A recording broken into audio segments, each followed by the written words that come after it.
Chinese people are not good people to do business with. They are parasites. Yes. India vanhu vaya vabenke futi mari yacho. Unozviziva here kuti muno muAfrica mune Bank of India muno. Enda muSouth Africa muririmo, enda muTanzania ririmo, enda muKenya ririmo. Rakaisirwa Bank of India muAfrica kuti maIndia kanaita business mari yavo inoenda straight kuIndia. Amaibati. Havana chavanodevelopa maChina. Vanongosara vatimitisira hanzvadzi dzedu chete. Tosara chitambudzika netufana tuyo chituka kamuChina kamuzezuru. Hapana chinobuda ipapo. Ungaendese muChina unofudza mbudzi here. Havana izvi zvine musoro zvavanoita. Iyo nyika haifaniri kurarama nekupema. Ungavake musha kuti mangwana ndipewo shuga, woendawo kundipewo zauti, ndapuwa shuga kuchindipewo mazamba imimi, ndapuwa mazamba kuti kapuwa shuga kuchindipewo mvura imimi.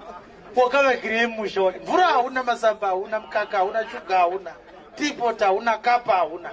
Kupema chete.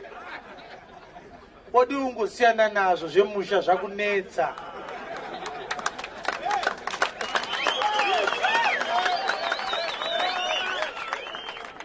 Iwo zvikushamisa kuti madhiresi ari kusainwa anosainwa mukuru aenda ikoko, hapana anouya kuno kuzosaina. Hazvikushamise. Yes. Iwo ndiwo unoenda unosaina ikoko wodzoka nebepa. President wekuChina hasi tambo yako. Uyo wokuJapan hasi tambo yako. Anotoenda ku.